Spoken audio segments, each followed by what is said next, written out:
meet Taurus, Taurus sun sign, rising sign, and or moon sign. This is a 2-week reading for all Taurus starting today, the 1st of December, 2023. Happy December. And let's cut this deck into a very clean cut. And we'll see what's in the cards for all you gorgeous, fabulous Taurus today. All right. We've got the 6 of Wands followed by the 5 of Wands, nice, followed by the Knight of Cups. Very nice. Very good base reading. I don't love the 5s except for in the Wands. In the Wands, I love the 5s. The 5 of Wands is a creative use of anger and dissatisfaction. And if anybody's ever done boxing or anything like that with a trainer, you know how you can just really get into your anger and just boom, boom, boom, boom, and turn it into muscle. you can take whatever you're upset about and just really pound it out and turn it into something really good. You're getting fit, you're getting in shape, you're moving through the anger, you feel good, right? And that's what the whole idea of that 5 of Wands is. And another way that will manifest is sometimes when somebody's going through a big depression, like say they've lost someone or they've lost a relationship, and they've been in bed all the time. All they're doing is eating chocolate and crying and watching TV, and they won't even take a shower, and they're just so depressed. And then they start getting angry. And as soon as they start getting angry, everything gets better. They start getting getting in the shower, they start cleaning things up, they start having more focus in their lives. That's another 5 of Wands thing. So whatever this 5 of Wands is with you, go for it. You don't have to pretend like you don't have anger. You don't have to pretend like everything's cool with you. What you want to do is find that and work through it. Use it. Now, you're coming off the 6 of Wands. So the 6 of Wands is the solar light. And the solar light, remember what the solar light is, the way I talk about it anyway, is that energy that comes off of sphere number 6 on the Tree of Life, which is the sphere of the miraculous. It's the sphere of salvation. And it does for us what we can't do for ourselves. And it reorders everything so that the divine design of the life of your life starts to be the reality rather than an ego design. And so everything starts to change. Sometimes that can bring things up. When the divine design of your life starts to fall into place, and you start looking and you say, what has been going on here? You haven't even noticed all of the dastardly doings that have been going on because you've been sort of hypnotized by them. But as soon as that solar light comes in and you start seeing things truthfully, and you start seeing things for what they are, you don't need to pretend like that doesn't piss you off.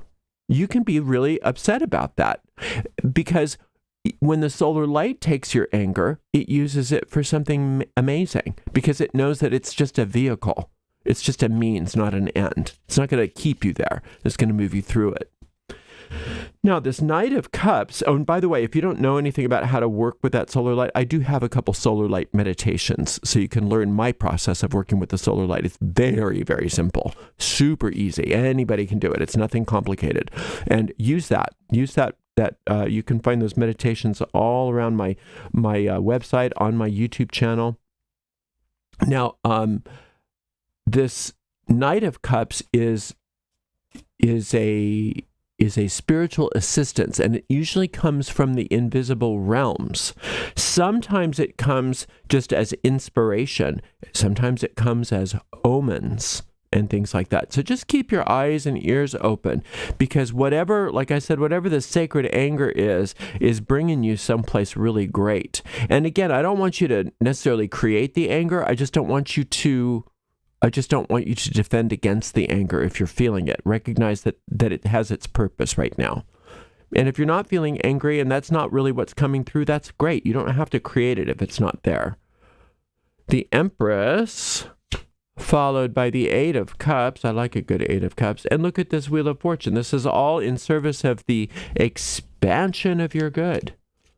That's where you're headed. That's the whole crux of the reading, is the expansion of your good. This wheel card, this Wheel of Fortune, or this wheel, it's a symbol of Jupiter, and you can even think of that guy up there as Zeus or Jupiter. And as it spins faster and faster, it gets larger and larger. And so does everything in your life start to expand in a good way. All of your good expands. But it also can be a volatile experience if you're not centered. So this is a call for being centered, Taurus. So if you're not doing some sort of daily meditation, I would recommend that for the next couple weeks at least, you do something, even my magic minute or something like it, where you can just take even a minute or two, 5 minutes, even once or twice a day, to really focus your mind and center your energy. A grounding and centering is fine. Whatever is something that you like to do it, because the more centered you are, the more you're going to be up here on top of this wheel and not be on the edge of the wheel getting flailed about, right? So we want to center that mind. You want to think about yourself as focusing at the hub of the wheel, not all of the little manifestations that the wheel might be going through. Because as things change, as things grow, forms change. And if you're micromanaging the way the forms are changing rapidly, you're going to go cray-cray. So you want to stay very focused, very, very in the center, in the hub of it all, and let it all happen about you. Let it all happen around you. This Eight of Cups is also a very, very deeply connected with this Knight of Cups in this reading, in that your intuition is off the charts, is so intense, it's so exact, it's so on top of things. So between the Eight of Cups and this Five of Wands, you are being called on to be extremely aware of your feelings, not to bury a thing, to go through these next couple of weeks very honest about what you're feeling. Because all of those feelings are communicating things to you. All of those feelings are tools that the solar light is using to bring you where you need to be. Now, the Empress card and the Wheel of Fortune are really working as partners in this reading, because the Empress is you, first and foremost. And it's you, especially at your most poised self. Now, being poised is not the same thing as being in denial. Right, so it's the reading is very clear here that you can stay poised and be aware of your feelings at the same time. You can be poised and notice your anger. You can be poised and be aware of your feelings and what you're going through. And the more poised you are, the more prosperous you are. So you're being called on to do something that you might think is a little difficult and challenging, but you can do it. To stay poised and be honest at the same time with yourself. To be poised and be honest especially if you're angry, because anger, when it's not in the Five of Wands, it can be erratic. It can be destructive.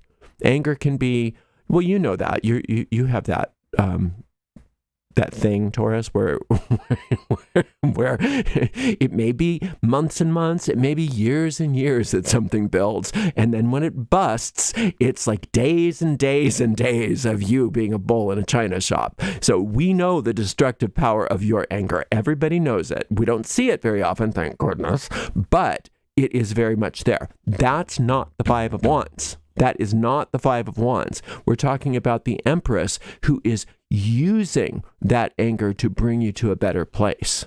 Not being flying off the handle, but using it to